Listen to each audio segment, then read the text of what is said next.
Welcome back to Searching for Sparks, yet another episode. This is season 2, episode 2, and it's an amazing kind of moment to be able to talk to one of your best friends who also happens to be, at least one of my favorite producers and engineers of music in this planet, on this planet. It's Brian Boland.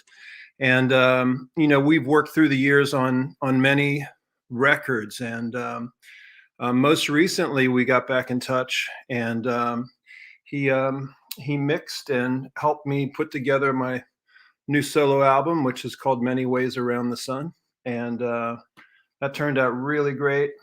And of course, the brand new album from Orion Tango, which we're going to talk about today. But way back in the beginning, Brian was involved with Jazzheads. I'm showing you this record. This is called Avant Wot Not, and it was along with Ari Honig on drums. That was, I think, 1999, wasn't it, Brian? Something like that. And this album's still, in my opinion, timeless. It still sounds great today. And then after that album, we did Global Illage, Sushi Love Sessions, which is a double CD. And we'll talk about some stuff about Global Illage as well. So, quite a beautiful history with Brian. And, I've always been fascinated with records from the time that I was 7 years old, and listening to my sister's record collection. And there were certain records that really captured my imagination, and so it made a lot of sense that I got into recording and stuff like that. And when you find a person in your life like a Brian Boland, which there's only one, in my opinion, it just changes your life. And he's made such an impact on my life with the recordings that we've worked on, and has captured my imagination for my own music. It's when you work with Brian, it's kind of like, I like to say, you get the Brian filter. If he's mixing your project, it goes through his aesthetic filter. It's very special. So we're going to talk about that today as well. So without further ado, I'm welcoming on Brian Boland. Hi, Brian. Hey, Tim. How you doing? There you are. It's so great to see you. You too, man. Half of the time I, doing the Searching for Sparks, it's so exciting for me because it's like we get to hang, Yeah. and we haven't seen each other again for a long period of time, but that's about to change. It is, which I'm very excited about. Me too. Should we spill the beans or hold that for later? We can spill it and then talk about it later after we talk about OT, whatever you want to do. So why don't you tell everybody what's happening? Well, next week we're going to be recording a new. It's kind of like a comet, this band, because it kind of comes around into the studio once every 10 years. Yeah. The Sushi Love Sessions with Global Illage was 99, 2000, right? And then the Portland sessions, which you recorded with our dear friend Prince Strickland in Portland while you guys were out there doing live shows. He recorded that album so brilliantly, and then we mixed it in Philly. That was volumes 1, 2, and 3, but it was in essence volume 2. Yeah. And then now, 12 years later, 11 and a half years later, we're actually getting back in. So 20 years later, 21 actually, we're going to record together as, you, Jim Hamilton, Dan Sears, and Chris Kuzmi being the core of Global Illage, and then myself kind of sitting in the control room and just being mesmerized at the complete improvisation. That's the best part about this band, and we can go into that a little in more detail later. But so yeah, that's happening next week. Yeah. And we're going to have 3 full days in the studio, and at Rittenhouse Soundworks, which is an amazing, gigantic room. It's one of my favorite rooms to record in. Jim has a fantastic space there, and I think it's just going to be special on many, many levels. Yeah. Well, to me, it arrives as a family reunion. It's like we're all brothers in sound and brothers in life, and it's an amazing thing, especially during this time with the pandemic and just the world and all the stresses and challenges of continuing to be an artist and just finding our ways through. But comforting to know that we're all together, you know, in a sense. We're still all out there, we're still going for it and doing it. And I think it inspires one another to know that, hey, you know, Tim's doing this or Chris is doing this. He's running a brewery in you know, Right. Island City, and Brian is teaching and producing records, and you know, everybody's still really busy and reaching and evolving, and I think it just makes us all feel better to get back together, alive and in the flesh, you know, Yeah. and make some music and just be together. I mean, it just means more than ever to me now, I think. Oh yeah, and it's something that we don't get to do enough, you know, Yeah, unfortunately. Even pre-pandemic, it's everybody's so busy, but I think it's one of those things where we get so used to collaborating in the virtual world yeah, when you actually do get to it's not even it's considered the old way, but it's really just the right way, you know, when everybody can be in the same room and collaborate, looking at each other, and all the energies are kind of in the same room feeding off each other. It's just a whole different thing. yeah. You can't touch it. Just a few weeks ago, I was on tour with Pact, which is Right. Percy Jones and Alex Amazing. Skolnick and Kenny Grohowski, and we did 5 shows. But towards the end of the tour, we stopped in the Catskills at Scott Petito's studio and did a record there. We only had 1 day in the studio, but we loaded in the night before, um, and anyway, just fast forwarding is the magic of all 4 people being in a room and playing. I'm just echoing what you just said, is unbelievable. And Yeah. from a player's perspective, Right. That's the main thing. when all the sounds are right and you're in the headphones and you can dial in what you want to hear exactly, and you're just in that moment, you could never touch that by, you know, overdubbing or sending files and stuff. You'll get something else, and that could be really cool and very inspired. Oh yeah, it's still And cool, but it's just from a human nature standpoint, I don't think there's yeah, anything better than, then everybody together. all doing it at the same time, like playing a live gig. I know, for instance, Neil Young just did a new record. I think it's called Barn, and the idea was just that, where they kind of learned the new tunes, and before they really knew him too much, they were making the record, they were recording it, and it was all live, straight to tape. And it's like, that's it, you know, no That's cool. dubs, and just do it. And you know, when the magic light comes on, there it is. So, you know, let's talk about that a little bit. You know, what is happening? What is happening? Because you're such a, you know, it's like when I work with you, I just feel like there's an extra degree of magic, and that's in the studio because you're there. There's something that you bring to a record or a mix that always has always made me feel really comfortable in the studio, but also really inspired. You know, your aesthetic in the studio, your way of being with other musicians, and it's just an amazing vibe. So I was wondering if you could kind of talk about, you know, maybe your approach a little bit. Well, thank you so much. I mean, I don't think I could ever get a better compliment than that. And you just kind of answered what the question yourself. I think it's, um, been, you know, helping the inspiration, but really just making people feel comfortable.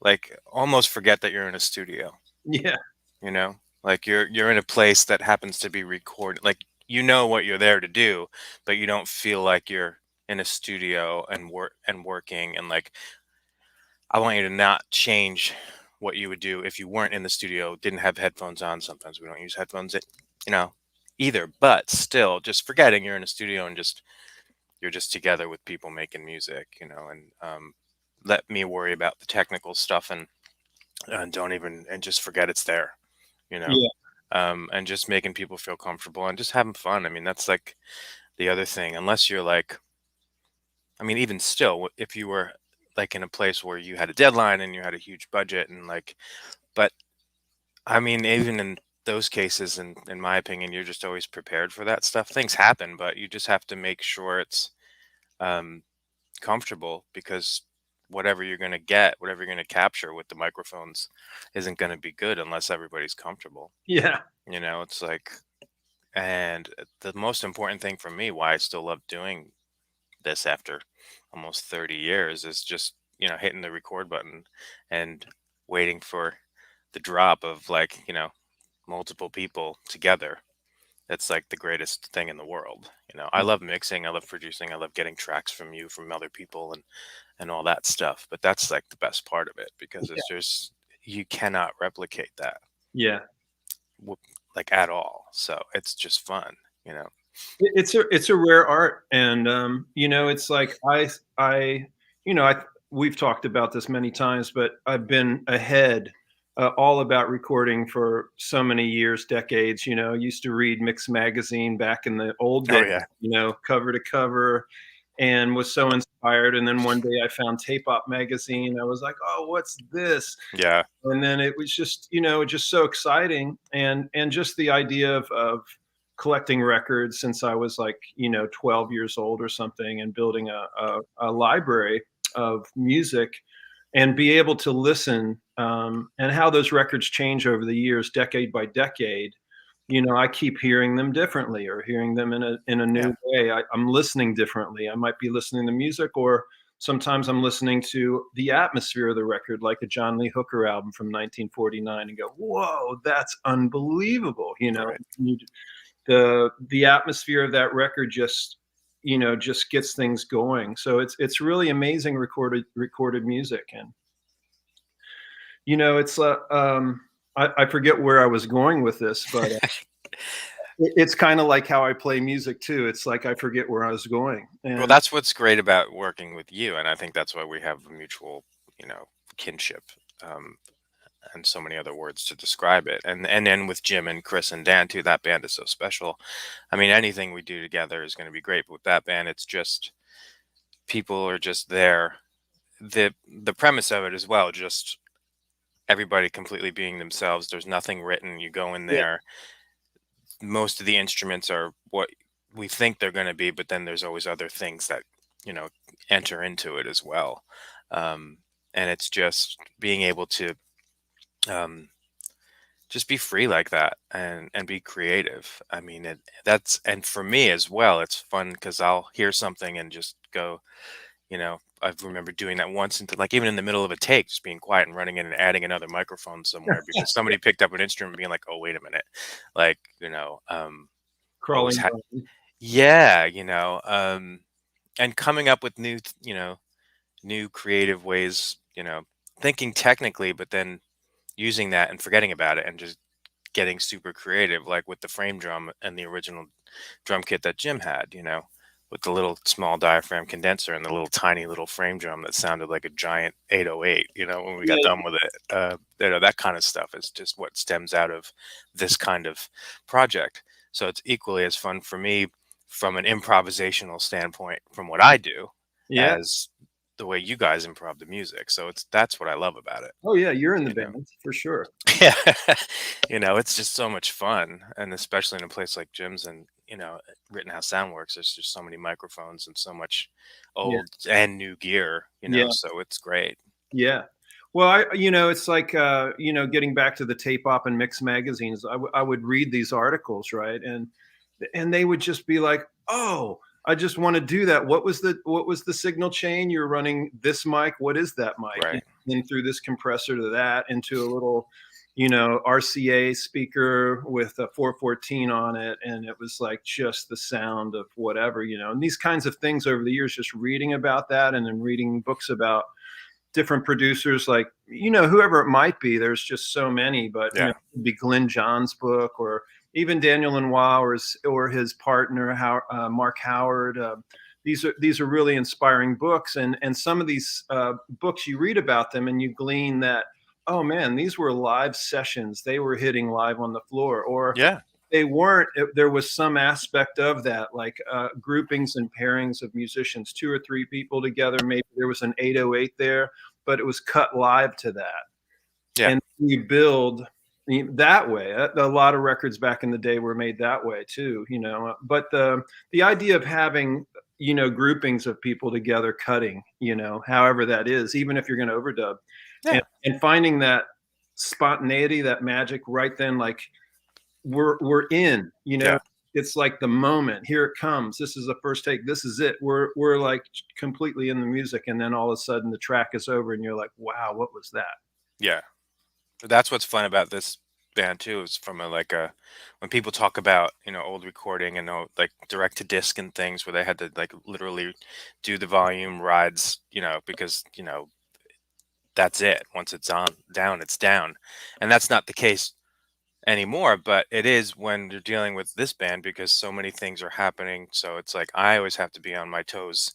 It's not just like cutting a song and you're like, all right, we got the level, and then you just have to, do a little bit of that. And there's a lot of that involved in this kind of music because of, you know, the sheer dynamic range and, instrument range. And you never know what Dan or Chris are going to pick up, in the Yeah, middle of a song. There's no, because nothing's written. There could be a Shania, there could be a baritone saxophone, it could be, whatever. So um, it's just cool. I love that. yeah. Well, it's yeah, it's just an amazing process, and I'm like you. I'm forever smitten, you know, Yeah, by recording and creating music and getting it mixed and produced and whatever that means. And lately, I've just been having such a joy in this process because here at 1K, I've been putting out a lot of records over the years, and now we have like 55 albums, that's incredible. in the catalog. And it is to me too. And that all Yeah, started back then around 99. And yeah, it's just, one thing that I wanted to say about that, and I'll try to get back to my point, is that, it's like I urge anybody that watches this to consider the idea of documenting yourself, or your music as you go. When I was growing up, as a teenager and into my 20s, I would encounter a lot of musicians I would play with who were like, "Oh, we're not ready to record yet." And I would say, "You're always ready to record. right. Record always, right?" And then, 22 years later, there's 55 records. But to me, I see that as they're documents of a particular moment in time, and Sure. it's quite nice if you look at it that way. I I think that's absolutely true, and always record it anyway because it could be something that you'll forget, and you have it. It doesn't have to be a finished product, but it's like just get it down. Doesn't matter Yeah, if it's on your phone or on Pro Tools or whatever. It doesn't matter. You know, just capture it. yeah. That's the thing. It doesn't matter. Like gear is gear, and we all love it. But like as I've gotten more, I don't know, as the decades roll by, I'm just like, I have the things that I love to use. And of course, you want to, certain things you have standards on, but sometimes it's just like, let's try that. Like, what is that? I don't know. Like, who makes it? I don't care. Like, just try it. Just plug it in and see what happens. Yeah. Or let's use this microphone that somebody found at a garage sale for $2, like, Oh, I love whatever. I love Yeah, and that's also one of the things I've noticed working with you, is that approach, literally. Like, we'd be somewhere or maybe at my studio back in the day when it was very Spartan and there wasn't a lot there, but you'd look around, you're like, "Oh, you got that? Uh, you have a 57? Yeah." And you just would work with whatever was there, and the end result was always magic, you know? Um, we don't necessarily have to have, all the mainstream tools to make a record. And that's the other right, thing that I would urge people is like, well, now we're in the laptop days, right? Where right. everybody can make a record in their There's house. infinite time and infinite decisions, which is great on one end and terrible on the other. So it's a matter of being able to know when to commit and when to utilize that capability to your favor, and that's the hardest thing. Sometimes to just go, okay, I got to stop messing with this. This is enough. Yeah. Um, because, you get used to, like with social media and digital workstations and everything digital audio, it's like I can keep, mucking about with this Yes. forever. And like, so why not, like, and that's the creative thing as well, where you're just like, we're striving to make it better or striving to get more creative. So there's nothing wrong with that, except sometimes it's just not the right thing to do. So that's a hard thing to be able to know when to shut that off and go, am I shutting it off at the right time? Am I committing at the right time? Whereas, like, back in the day with 8 tracks, 16 tracks, like, you had to commit. But I'm sure there were people who were like, I mean, I remember recording on 16 track and 24 track, and I loved that because it was like, all right, that's done. Let's move on to the next. And that was great. But you always made sure, like, oh, wait, we should do this, go the extra mile. And that's why things took so long, because you wanted to do that. And that's why people, myself included, I still have tape, but I love the sound of it, but I love the fact that you can do that stuff. You don't spend 8 hours doing an edit, because the last thing I want is to have musicians behind me on the couch like this, Yeah, or yeah, just hang. Like, that's the worst. And usually they're not in the studio for that portion of it, but and that was when budgets were big and you could spend 3 months on an album, so that was okay. But now it's like, I have always wanted to set up pretty fast. I never understood the 10 hours getting drum sounds. Never. yeah. That's just not. And people who do it are great and they're amazing at it, but it's just not me. I don't want to, like, is it going to sound that much better if like, to me, if I spend, you know, if you're, doing a huge rock album and you've got 8 drum kits and a million mics and 4 different rooms you want to check out, that's different.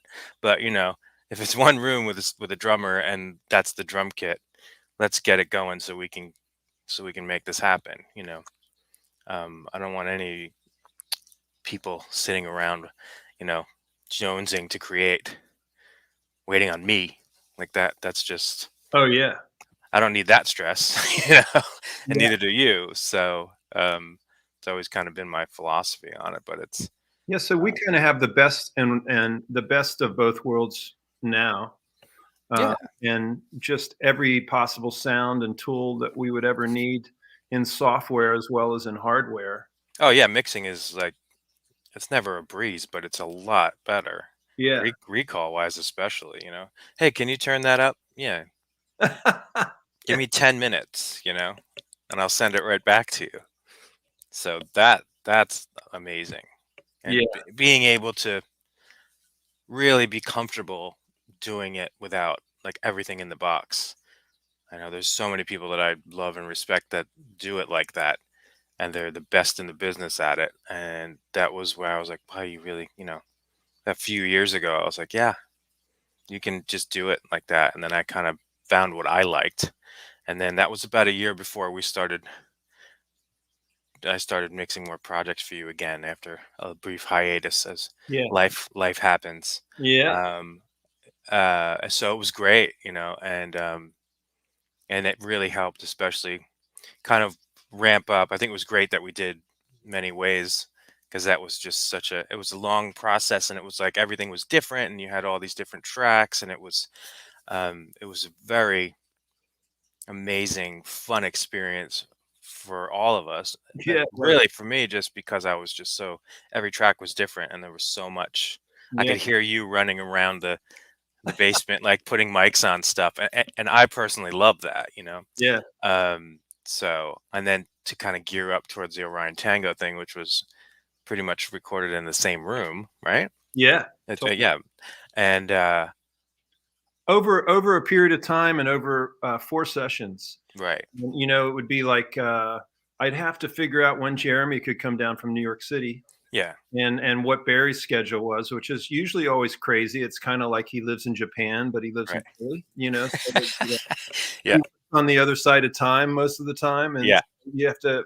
If I could find a day where Barry would be semi awake or awake, and Jeremy right, would be cool and have enough time to drive down, and because usually we'd only have like one night, yeah, or an afternoon before someone had to jet off. And so we right, did a series of four. And I still remember Jeremy, like we'd be finishing some of these tracks off, and he'd be like, that was great. Or he'd be sitting at the steps and be like, wow, this was a great session, man. And we had no idea what happened, and right. It's just a flash. Yeah, yeah. So, those tracks kind of like hung out on the hard drives for a while, to the point where I was looking for a session that contained what became Bush Hog, what became Metal Shop, what became Ground Fault. Oh, wow.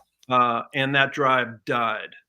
And I was like, I know there's these tracks, I can't find them. And then I found the drive, and it was indeed they're on there, and that was the only place they were. Wow. And so, Alex at Spice House was Spice House, yeah. able to And bring those tracks back for me and saved this record, really. what a great studio that is. Oh, amazing. And they just, as And Eric and Alex are, top yeah, notch. I mean, great and they keep people. evolving that studio as well, so it's like, wow. I can imagine. I haven't been there in years, but I can imagine. Yeah, I remember when it was Metro first. 176s. Oh, cool. Love those. Yeah. Which are Tube 1176s. Oh, yeah. I think I saw him post that on Yeah. Facebook. Yeah, those are great. I love those. So a plug to those guys because I love them. And, in Oh, fact, yeah. Eric, who is my housemate here, always helps me in the studio when there's a recording project. And we usually talk about what's going to happen and set up the drums and stuff. And he always comes down. We talk about mics, and he placed all the mics, and we kind of work together. But with his point of view on miking everything, I think that's one of the reasons both records turned out pretty well in terms of the recording side, because even like the song record Many Ways Around the Sun, I talked to both him and Alex about if I wanted to just start cutting guitar and voice, what would that mic setup be? What would they do? Right. And that was really cool. And I always am learning. You never stop learning. There's a million ways to do that too. You can do one mics, you can do two mics, and a million different configurations. Everybody's, the great thing about that is like if you talk to 100 people, and 100 of them are actual audio engineers, they're all 100 of them will work and are right. It's just taste. Yeah. Right? The only way it doesn't work is if you don't kind of understand, if you can't hear phase very well or that kind of thing. But that's neither here nor there. If like you're talking to someone who's an actual engineer who understands that and can listen for that, whatever they're going to say, you should try. Like I'm always like, what do you use on that? Oh, oh, I use this. It's never like, oh, it's a secret. It's like give me a break. Like you can ask me anything. I'll tell you exactly what I do all the time because it was in that room with that person playing that instrument. You're never going to get that again. Whatever mics I put in whatever configuration are only going to be as good as whatever is going on. So it's no secret. It's like using a steak knife on a steak or a hot dog. The steak knife is irrelevant, So, but it's fun. It's fun to learn, think about all that stuff. And it's always good to ask, I still we're all still learning. Another thing I think is great about all of us working together is we're just, we're on for the ride. We're not trying to show anybody how to reinvent the wheel because we don't know what that is yet. Yeah. We're still, striving to figure that out. That's a great point.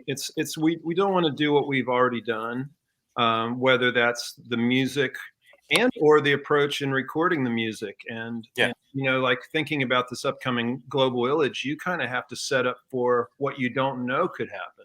Oh yeah, for sure. I love that. That's my favorite thing. Mics and stuff, kind of like things prepared and stuff and especially if there's going to be guests on this record and yeah, stuff. I think the last day it seems like, another spoiler alert, but it seems like we've got a few people coming down just to hang because it is all of us are not really together that often. Really special. Really, yeah. So we're going to take advantage of it.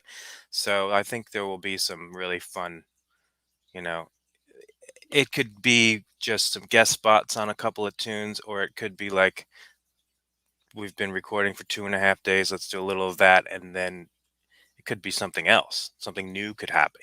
Who knows? Yeah. That's the beauty of, again, doing this. We've been talking about this for a while, but you can't, emphasize it enough of how important it is to have, people coming in and recording together. And then you get this new thing coming in. It's the chemistry changes, it's, right. It's new energy. And because the whole process is sacred anyway, with the core unit, when you bring other people in, suddenly there's a whole new dynamic that happens in the studio. Well, it's like the Get Back documentary. You could just you could feel That's a great example of feeling the change when Billy just sat down. The first time he hit a chord, you just look. If you looked at all the Beatles' faces, it was like it's completely different now, Oh yeah. like that, It's just suddenly, because somebody else it's came suddenly, into the mix. yeah. Right, exactly. So, I think that stuff will happen. It's just going to be fun. But for me, I want to be able to make sure all the dimensions are covered. Like we'll Yeah. have, probably have another drum kit set up, but like I'll have big room mics set up and medium room mics set up so I can turn them off if we want real intimate. We'll probably isolate just the amp, and for some part of it, maybe we'll have another amp set up that's not isolated. I mean, who knows? Let's Yeah. just Have you fun. know Get some sounds. get some sounds, and yeah. And with all those vintage microphones, it's great because I don't have to put up as many microphones because you don't need them. When you have the SM2s and U47s and M49s and all that stuff, it's like, yeah, like just put it in the right spot and that's all you need. So Well, it's gonna be fun. there it is. And I think, like what I was talking about earlier, like listening to a John Lee Hooker album that in Right. 1949, it's like it wasn't that many mics up. They're Yeah. in a studio, and it's late night. It's Detroit. The band in the stereo field. You hear the drummer and bass player way back there, and John's here, and his guitar is there, and his foot is there, and Right. you hear the sound of the room. And it's just like the atmosphere for days, right? And that's one of the amazing things too. It's like the fact that there's not many big rooms left. I feel, No. like there used to be. No. Just like with like LA, London, a few in New York and stuff, but rooms that are genuinely just like the one at Rittenhouse is very and it's like an old Chrysler like auto plant, Yeah, so it's not built to be, it wasn't designed by someone to be a studio. It was treated so that it could work as a studio, but the building itself is kind of, yeah. they built the control room inside it, but the structure itself, the floor, the bricks, it's all from many many decades ago, which just makes it really cool. Oh, it's super special, Yeah. and to be able to put up a mic in a room like that Yeah. and get those kinds of sounds, that's kind of a rare thing at this point. Everybody's in smaller spaces, and as you just said, there's some big rooms, but Yeah, but there's not like it used to be. And then, there's a few up in Woodstock, like churches and stuff like that. And yeah, so they're around, but it's not as yeah, common as it once was. But, and that brings me to like the Orion Tango record where it was like that's the other benefit of the digital thing. yeah, Like I was like, I forget what tune it was. I was just going through them all, kind of, get some continuity going, sonic wise and balance wise, and then I was like, uh, well, yeah, the in between, baby. there it is.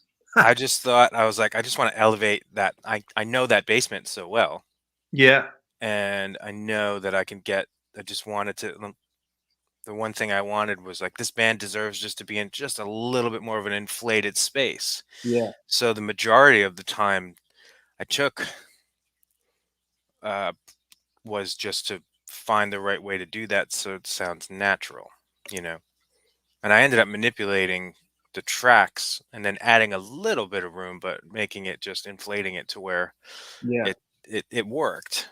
And then I present to you, you know what I mean? Because it's not, I mean, you say I have an aesthetic, and my aesthetic is just whatever I think you guys would want more than anything. Because, it's never about me. It's about what the client or the friends or whatever word you want to use for that wants.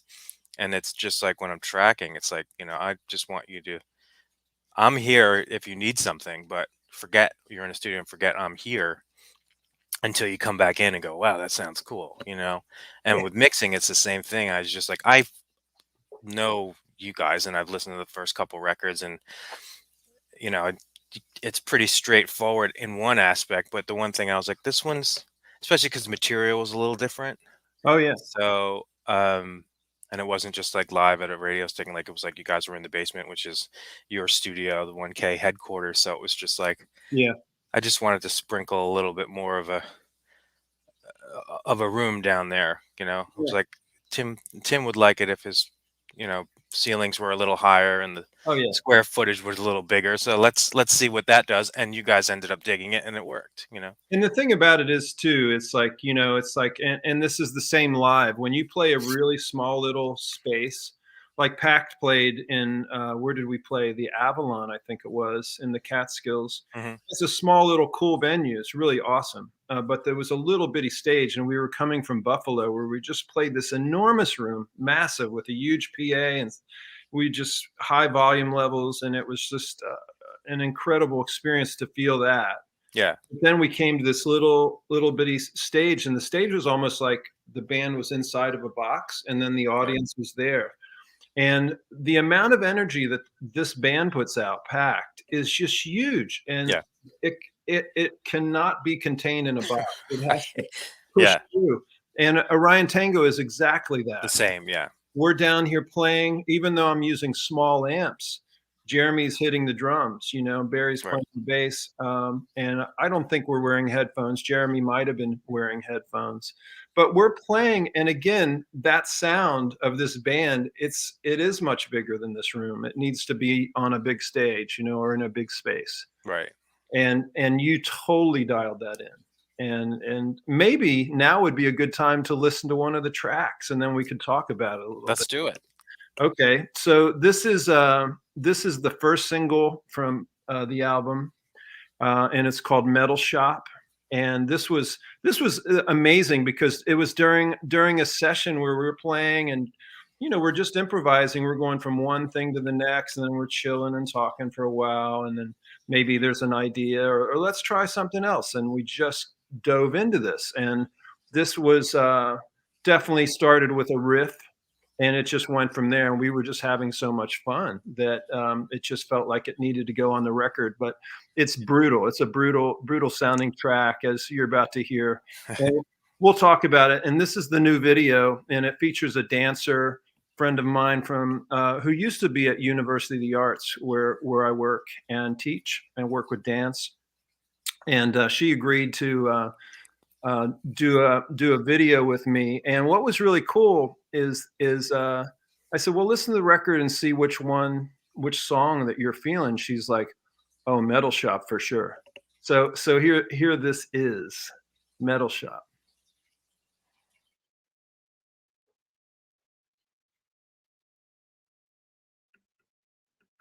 But it's not.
Wow. I'm still blown away by that track. I've been working on the video for a while, and I still have not. You know how you could stale on a piece of music, but this whole record holds up like that. I keep listening to it, and usually I don't do that, and I keep hearing new stuff.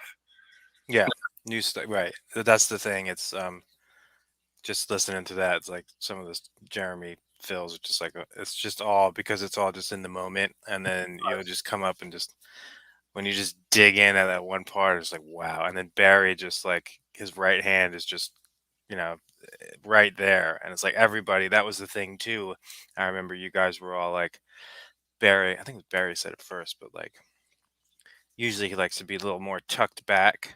But I Yeah, was like, I want everybody like this is a trio. Like everybody should be equally featured.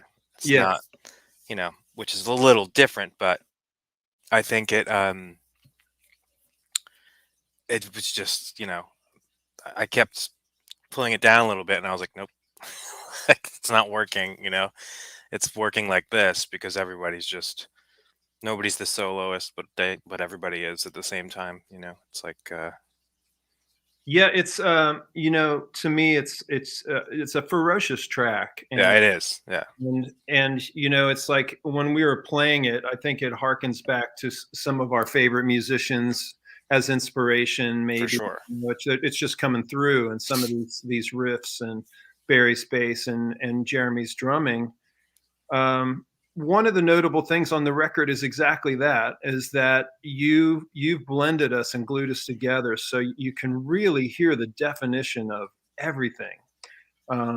And I talked to Barry about it, Barry Meehan, the bassist, and he was like, "Yeah, I wasn't trying to be that upfront, but he's grown to love this." And he goes, "Actually, it's pretty good. I don't mind what I played. I think everybody's like, Right. kind of put it here. It feels what I intended, but." With what you actually did, you found the record, and I think that was, the thing I was thinking as I was going through all these tracks, and I was like, I'm not finding the answer, the key. They all sounded decent, but I Yeah, said, it Brian, sounded great. Brian needs to have these. Brian needs to do his thing, and I was just so excited. We were also excited to see what you would do. And when you started sending us the first mixes, we're like, oh my god! It was just like it totally went to a whole new exciting place. And I was wondering if you would talk a little bit, maybe we could use this track as an example Sure. of your process, from the beginning, start to finish, maybe. Yeah, I mean, um I think what I did was I forget how many you sent me in the original run, but um I just kind of listened to them all, and Yeah, then as I'm going, I always save as like I like I have different balances or try different things, and I'll name them weird stuff, yeah, just because if I have an idea, I want to remember what it is, so yeah, I'll always revert to whatever that saved session is.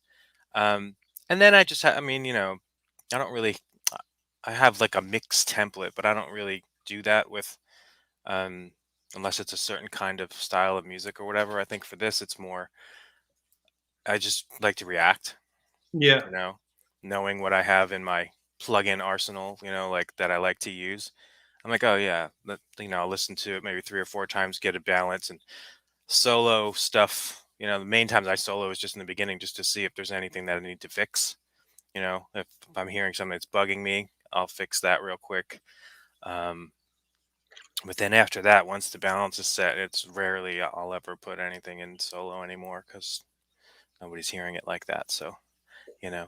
Um, so once I figured that out, then I was just like putting it in a space, like little bit of EQ and like compression, and then it was like, okay. I mean, all the tracks sounded great, so it was just blending it, and then okay, what am I going to do to elevate it? And that was the parallel compression kind of thing with the drums. So Jeremy could breathe freely on the regular tracks, and then sending them all to a compressor that was just that elevated the size of the drums. yeah, And then I was like, well, that's cool. And then I was like, well, let's put everybody else kind of in the same thing. So I kind of did that with the whole mix and kind of had it to where the mix wasn't overly compressed, but it sounds like that because there's, you know, everybody's going through another compressor that's kind of sitting underneath the mix. So it's, So it you know, brings everything. yeah, but it's squash, but you still get some dynamics out of it, you know, and Definitely does. perceived, you know.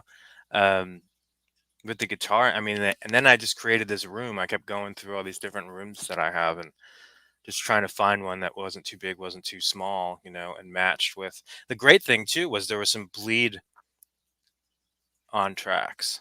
Of course. And I was like, let's, you know, so I copied a few of those tracks, like one of the guitar mics, the one that was the 414. Because you were like, one was this and one was the 414, and I don't know, I don't think the mics were marked on the tracks, but I could tell which one the 414 was. It's Yeah. one of my favorite mics. Probably like the desert. If one mic I could have on a desert island, I think that's the one because it can do everything. But um, and I would just like, okay, oh yeah, I'm gonna squash that because I really brought the drums out of that, and then just kind of playing with the balance because some with stuff like that, it's like you can either make it so obvious that it's not working at all, or it's so down that it's like, you know, why even have it there? You know what I mean? So it was like fine tuning that and then tweaking those with the compression and then with the room. And then I ended up compressing a room that I liked. I'm like, it's cool, but it's the room I want, but it's just not right. It's not big enough. So then I ended up compressing the reverbs, which I often do anyway. Ah. Um, yeah, I do that a lot in the digital realm, Hmm. just because sometimes, especially if like there's no room mics on drums, I'll get a room that's, you know, the digital one that I like from, it could be, I mean, Eventide, or there's one from Arturia that I love, or Acoustica, you know, those are, or PSP, and Kush. Those are like the main ones that I use. Wow. Um, but I'll just be like, it's cool, but like for rock and stuff, I'm like, it needs to be compressed more. So I treat it like if I was tracking it, you know, I think of it that way. Like, oh yeah, if I was tracking this, I'd be like, yeah, I'd put up some room mics, and I'd have two pairs, one that I squash and one that I don't. You know, so I have the option later. So that's what I did. I just kind of fabricated what I would have done if I was there. You Yeah, know, yeah. and It's it's which is the great thing about digital. You can kind of do that in it's kind certain of like ways. reverse engineering in a way, right?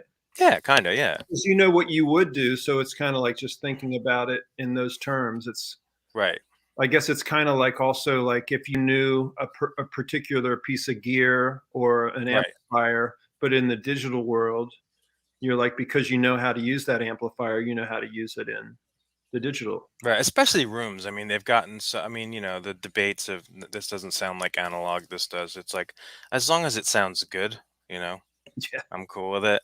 The rooms have really come a long way, and then of course the acoustic stuff is really where I think it shines in terms of okay, that sounds like a piece of hardware, you know, to me In terms of on compressors, on some level, yeah, you know, and EQs and stuff. Like they make is Doug Fern's EQ that he endorsed, and like that's, you know, sound great. I strap that on the mix, and I'm like Ah.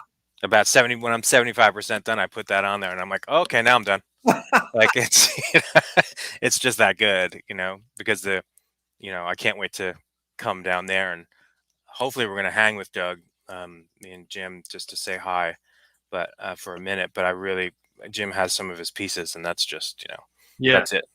That's the top of the mountain for me I in mean, terms he's of, had you Doug know, Fern stuff. Jim has, 20 years. yeah, I was gonna say, I think Yeah. it's on some of these records like Global Oh Elite. yeah. It's on Jazzheads. It's on, Yeah, yeah. yeah, oh yeah, for sure. It's on all of the records that I've done down there.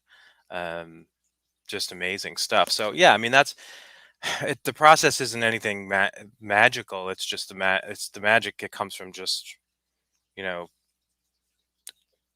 again, knowing when it's done. You know, like I was like I got to a place and I was like, okay, this is cool. Let me send it to you guys, and then let you tell me what fine tunings you want to make, you know, to make you happy. Tweaks. Yeah, but I would say like the whole, I mean, it's just a trio, but the whole process was like of mixing a song for this. Like for many ways, it was a little different, you know, Yeah. because there's a lot of different instruments and Yeah. dealing with vocals and things like that. So that may take like, you know, the whole half a day, 6 hours, 8 hours, and then like send it to you, and then we would just go back and forth with tweaks because you know we, that's when you really start to put your head into, is it exactly the way I want it? And we have the luxury of going back and forth and doing that. Yeah. And same thing with Orion Tango, but it was like for me, it was like, okay, in about 4 hours, I was like, yep, this is done. Let me see what they think.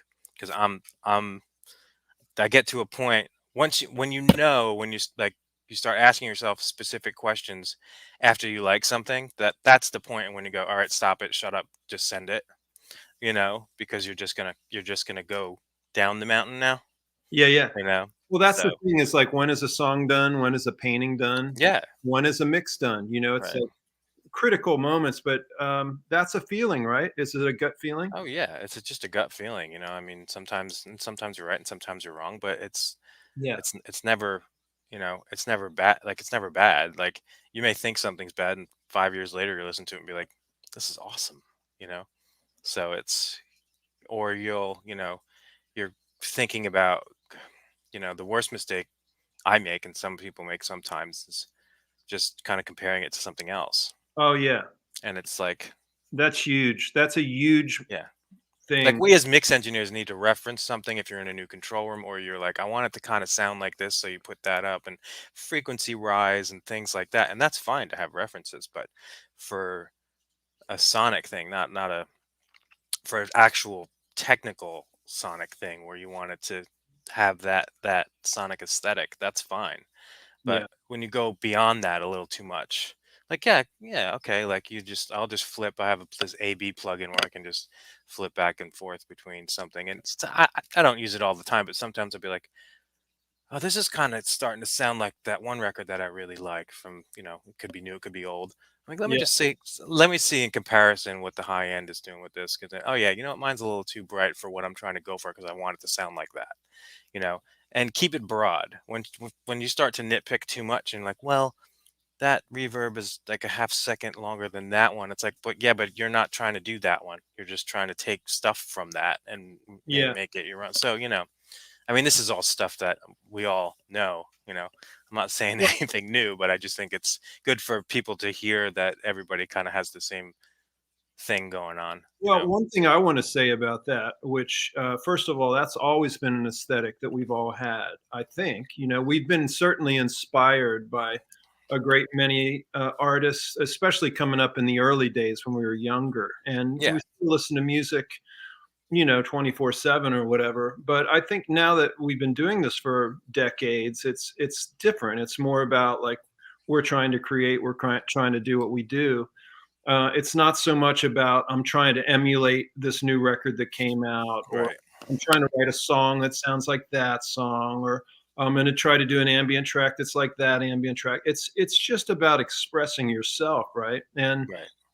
we're in a day and age of everybody's on their cell phones and Instagram and Facebook and Twitter and all these things, and everybody's posting stuff, and I feel like a lot of people get on there and are just seeing what other people are doing every day, and they're like, oh, I want to do a record like that now, or I want to do this, and it's kind of like great to shut all that stuff off and Yeah. just kind of be like, whatever it is, you don't need to compare yourself with anybody else. You just need to do yourself, and Right. I think we've always tried to do that. It's like, even in good fun, like a tune like Metal Shop, it's like that still is its own thing, Oh yeah. and it wasn't trying to be anything. As Jeremy said in the last Searching for Sparks, he said, "We're not like setting out to like let's write a tune that sounds like Black Sabbath. No, it's just something that may come up, and Right. it's like, and you might think about that. So that's really interesting, and the combinations of players and things like that will spark completely new music, and just our chemistries, and that's why, getting back to Global Illage, it's such an amazing band, because the chemistries of everybody that's involved, it's a sacred thing, Yeah. I and I mean, just to kind of fire off that, like I would love, like, the next time Orion Tango, like we should pre-plan it just because it would be nice to be there, yeah, and do a one with all of us in the same, place. absolutely. Yeah, that would be amazing, wherever that would be, you Yeah, know? there is fine. I just want, just being there would be fun, Oh, yeah. just to capture and just to, you know, have fun with it. Yeah. Because that was such a great collection of tracks, even that from the ambient stuff to the heavy stuff. I mean, everybody's got to check that album out because it's very, you know, it's all over the map, but it's cohesive at the same time. You can tell it's the same trio, and that's what makes it cool.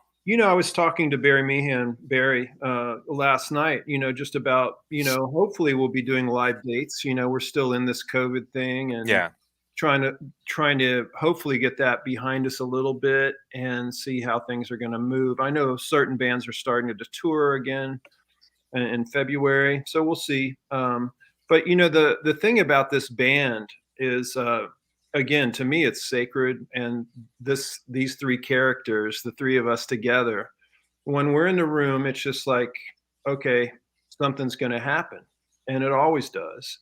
And so playing live is just like, wow, I just can't wait to play again. It's been a few years, yeah, and it's like, um, it's important to do it, just like it's important to do global village. it's important. Yeah, it is. That's like why we've been talking about that for quite a few years, Yeah, and it's just never the right time. And some of us have kids, and some of us are touring, and some of us are doing this, and some of us are, everybody's busy.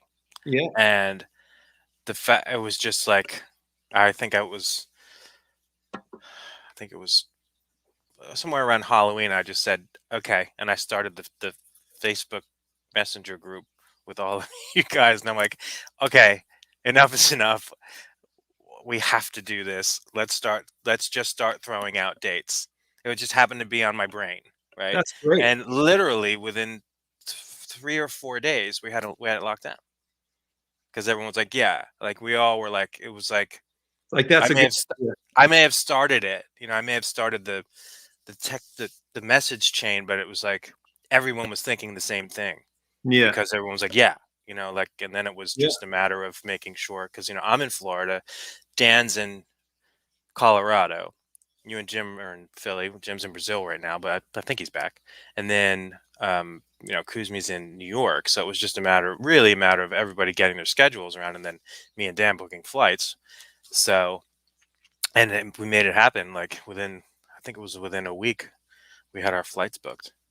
yeah. And, It's this thing, and Jeremy's said this quite a few times. He goes, "Man, making music is about like hanging. It's about yeah, eating some food together, having a right, drink, and playing some music. We're all friends, and we're all brothers, and it's just going to be great just to have a reunion. It's like we'll be chatting about a number of things, and then we'll be like chatting musically, you yeah, know.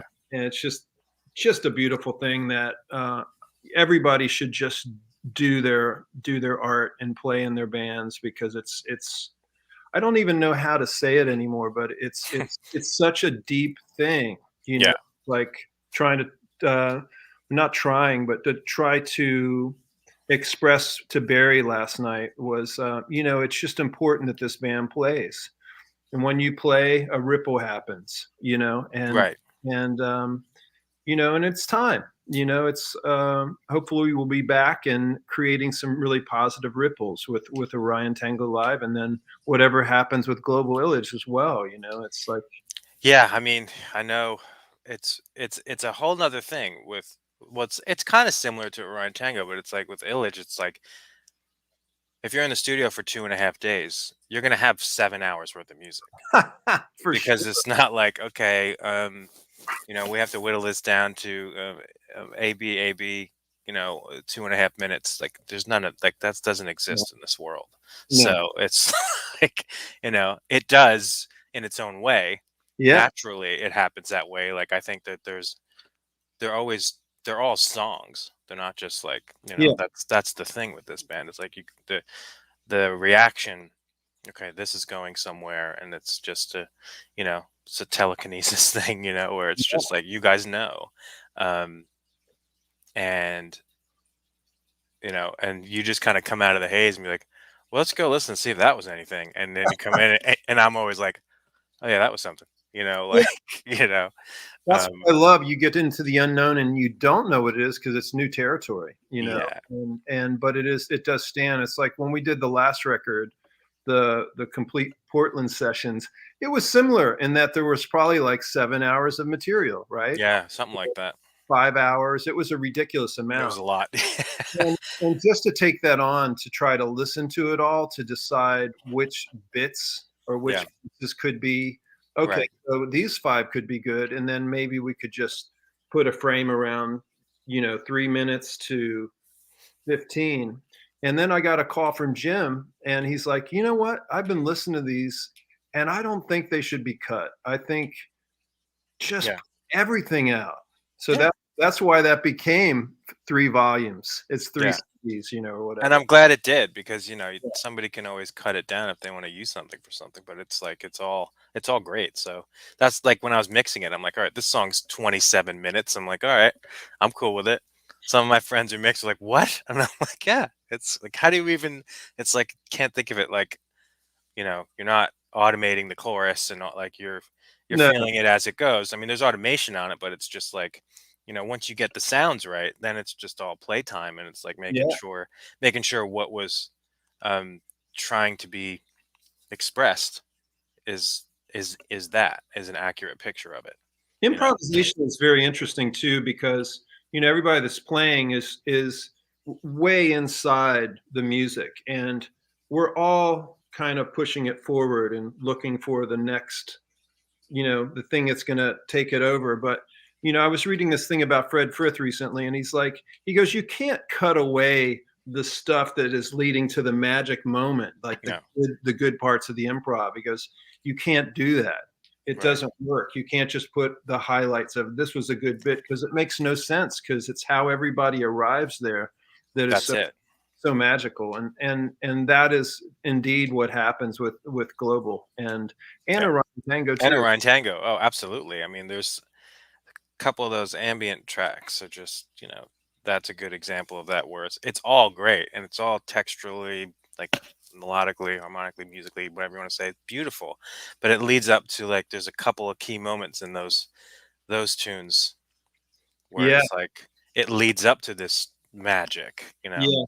I love those two tunes. I just want to look at them. They are well, the title track, the in between, In and between, yeah. there's another track called the bridge, which ends the album.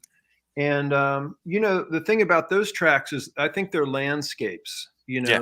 They're places. They're actually places, and we inhabit them, but we play music inside of them as well. Right. Yeah. It's like the way things unfold and go somewhere. And the beauty of hearing Jeremy playing in that realm, like it's a really unrolled, wide open space, and to hear what he does in that kind of context, I could Yeah. do that for days. And there's another tune that I hope will be released on maybe an EP, later this year, called Another Jog. You remember that? Oh, sure. Yeah.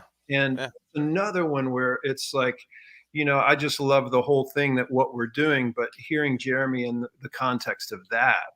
Yeah. I don't think anybody does expresses through that instrument that way better than him in the world. I don't think there's anybody better than that. I feel the same way. Yeah.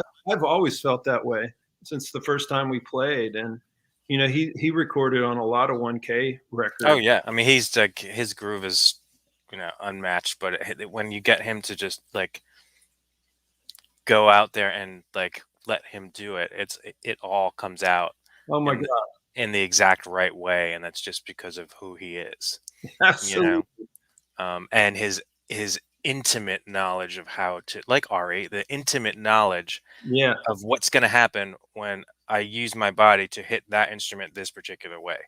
Like there's no I'm not sure what's going to happen. Like they know what's going to happen. Not musically, but physically, Yeah. right? There's such a connection. Like there's no like the circulatory system is the drums and the body. Like there's no disconnect. It's Yeah. amazing how that Absolutely. works with Yes. especially with those two cats. It's like, oh my god. What So what a rhythm section. it's just a joy. Yeah, it's great. And Barry, my goodness, of course, I mean, you're just like kind of just to me steering the ship, like with all this awesome guitar landscapes, and then you break out like there's so much, you know how to utilize your instrument and your pedals so well, like Mm. sonic landscape wise, which I love so much. It's just a joy as an engineer, just to, like, you know, guitar can be very harsh, you know, Yeah. um, eh, for many different reasons, but it's never that way with whatever you're doing, because you make sure that you just know your sound so well, and it's so broad. Like you could go way this way or way that way, and you're still kind of like, I don't know what's gonna happen, but I know the sound. To, Well, it's with those kinds of tunes, and I was talking to Barry about this too. It's like the idea of landscape. Like both of us are from Ohio, right, and when we were kids, like 14 or 15, he lived in Middletown and was basically uh, his house was butted up against like acres and acres and acres and acres and acres that he would just right, go out and explore. And similarly, where I lived near Millville, Ohio, there was this kind of area that my friends and I would hike back to, and it was a series of creeks and cliffs and farms and forests, and we used to go out and walk, and we'd just be seeing the most amazing things, right? yeah, And we'd come out of like a forest, and then there'd be like a gigantic expanse of like a cornfield, and we'd be like, "Oh my God, let's run across!" And we just run across this cornfield under this amazing Ohio sky, right, and right, into like a pine forest or something, and everything's just changing. And we were both just talking about that experience. That I think that really affected how we view music. sure, What ambient is, what landscape is, what soundscape is. Soundscape or ambient is a place. yeah. It's It's not a genre. it's Yeah, not music. It's right, creating a place to inhabit for the yeah, listener. And if you want to go further than that, you can, which we do. oh yeah, But it's like that's the key element, I think, is creating, a place, and I think that's one of the places it comes from childhood and that kind of thing. So, absolutely. wanted to talk about that. And did you have those kind of experiences as well growing up? Yeah, definitely. I mean, growing up in, outside of Manhattan in suburban New Jersey, Essex County, very close to the city, I would be, you know, it was suburban. It was close to Manhattan, but it was, you go, there was forests and like a reservation and stuff. So it was the same thing. I was kind of Yeah. immersed in, a few miles that way, go and hang out with some deer and a waterfall, and a few miles that way, you're in an urban environment. So Plus, it's the like, New York landscape is a whole other thing. yeah, I mean, especially remembering it like, in the 80s when you're a kid, just like it's just some magical place and scary at the same time, because it was Yeah, like, pretty ill back then. Um, but I and I it was think great. I mean, I loved all of it. And musically, it definitely helped. I mean, yeah, just being around all of that, yeah, being there for back when radio was, really prominent, and when hip hop was just starting to kind of, it hadn't even done its diaspora yet. It was just, and yeah, it was just like, whoa, what's this, and then there's just so much stuff, and then influences from a lot of it is because I'm the oldest, but like friends' older brothers, this one like mm, Zeppelin and Hendrix and all, you know what I mean? It like came from all that, yeah. and then the oldies stuff from my dad, like the Stones and Buddy Holly and all that cool stuff. So it was like there's so many influences hitting you in the face when you're young, and then you don't realize how much it like you absorbed until you're a little older, right? I think that's really true. And what I was going to say is all the stuff that we absorb in our childhood, it just flows through. We don't cut it off. No, We're geezers now. Well, not really. right? No, no, no, not really, but Yeah, but the thing is that our childhood influences are still in us. It's in everybody, and oh we yeah, and we utilize that still. You know, it's not like we're like, oh, we can't. You know, it's just like embrace it all, Yeah, right? we still play our records. I mean, I've got at least 1,000 in this room, and I know what you got. So, Yeah, it's like it's just always there to just be like, okay, let me yeah, just go back to a place. And it's not even about what the sound quality is of this or that. It's just nice to just like just randomly pull something out and go, oh yeah, I haven't heard this in a while, and it just yeah. brings you back to a place It and does. takes you, and then at the same time takes you to another place. Because as soon as you stop listening to that, something's going to happen from that that's going to lead to something else. So it's like that kind of stuff, Yeah, you know. And it inspires me to, you know, um, creatively as a musician and also as an engineer when I hear like different records from different periods of time that I haven't heard in a while. I'm like, oh yeah, I wonder how they did that or whatever, and just get your brain going they keep the records to me keep changing. You know, all the time. I have a memory of a record, and if I haven't heard it in a while, and I'll pull it out and put it on, I'm like, wow, I don't remember that. Right. You Yeah. know, that's Yep. pretty amazing. And then also the thing that's been going on is the remasters and remixing of old albums. I just got these Vandergraaf Generator albums from the early '70s that Stephen W. Taylor remixed and remastered, and it's just like night and day from the originals. It sounds like they just made this record, but if they Right. would have been like a saucer just landed, you know. Right. Right. That's awesome. Yeah. So There's a lot of great stuff, it's so inspiring to hear, new takes on old records and things like that. And Yeah. I'm all for it. you always have the old ones too, but Sure. Exactly. Um, I mean, hey, people want to hear it. And it's also, the industry's got to make the companies have to make money somehow selling records, and that's the best way to do it from a business standpoint. Now they're like CDs, like just actually had more like stopped declining last year for the first time in I don't know how long. And I yeah, think a lot of that has to do with the reissues and the remasters and stuff like that, the yeah. box sets, things like that, which is great. Any way it happens is I'm all for. I love the streaming and I love the digital stuff. I wish we all got paid more, but that's neither here nor there for another Well, day. I like the idea But of I the like the physical, yeah. I was still. gonna 'Cause say that. I like that's the our generation.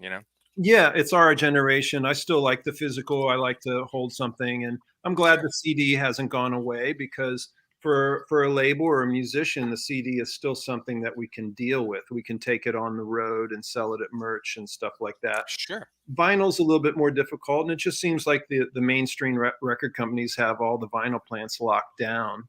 Yeah. So I did check in to see if I could do vinyl on this record, and they're like, like May 20, 2023 is probably when we'd see something. And I'm just like, wow, really? Yeah. Let's- So, We got to build a plant, man. yeah. We got to just get together and build a small one, a I think, small run. I love that idea. Yeah. And I think there are some people that are starting to do that. And Oh so yeah, for sure. we'll see that because it's like there's such great demand for it, and you can't fill the demand at the moment. So Oh yeah, I'm sure there's a 10 people with money doing that, laying the plans right now. I'm sure. I love Uh, the idea of short run because most of them now are just because of the demand. They're like, well, we're not going to run anything less than 500 right. copies, and it would be nice to run 100 or 200, and Yeah. so that's perfect. What more do you need? A limited run. So Right. if there's anybody out there that does that, get in touch. Absolutely. I'm so looking forward to coming down there. Man, it's like 4 days. I'll be there. So Tuesday you'll be here. We'll Mhm. be up in the listening room listening to some vinyl. Yep. And just being in the same room is just going to be unbelievable. I'm so excited. Yeah, and I can't wait to do the illage record, and That's, maybe we'll probably continue working on the other Orion Tango stuff and just kind of pull it up maybe and see what's happening there. oh, that could be cool. You'll Maybe. you'll have that in your laptop or whatever. Oh yeah. Yeah, I'm gonna bring that. That's a Just great idea. Actually, I didn't even think about that. If there is time, because there even might. just yeah, even an hour or two. So, There, you know. there might be a couple tracks that you may not have, like the ethereal riff. There's Mhm. another version of that Jeremy is playing OP1, and Oh, cool. it's a whole different version. I think that would be also interesting to maybe put on the next EP. Yeah. So if I can find that and get that to you, that'd be fun too. Yeah. See what you think. So I think that'll be great, and hopefully we can do little blasts of live Illage in session stuff, like make little snippet videos and put it out there for people just to give oh, them a got to do that. little Yeah, idea, because it's yeah. got to document this. Yeah, I'm sure I'll be doing a lot of that in the control room once it's all set up, because I I've never done that with this band, because every time we've got the last time we did it, no one had we had flip phones maybe, but that was about it, You you know, know. it's really funny too. It's like sometimes we're in the most incredible situations, scenarios, recording or playing. I'm playing in different bands, and because of the intensity of the music and just the fact that you get yourself in a particular headspace to get prepared to do the music, all these other things like, oh, I need to set up my phone and document this. It always for me goes out the window because I'm so in the music that I forget to do it. And then the session's over and it's like, oh, you Well, know? that's why we all have so like I look back and through like old pictures, and there's very little in the studio. I know Be, we're be, working. because we're just yeah, we're working, and no one's like, because we didn't have it. It's not like, oh, let's take a picture, let's document, like let's document the document of the document. You know what I mean? It's like, Yeah. and We're it's so not. in it. We're so in it. Yeah, so in it, and like even now, like we'll take some pictures just for posterity, because that's the good part of having it now and being able to Yeah. do it.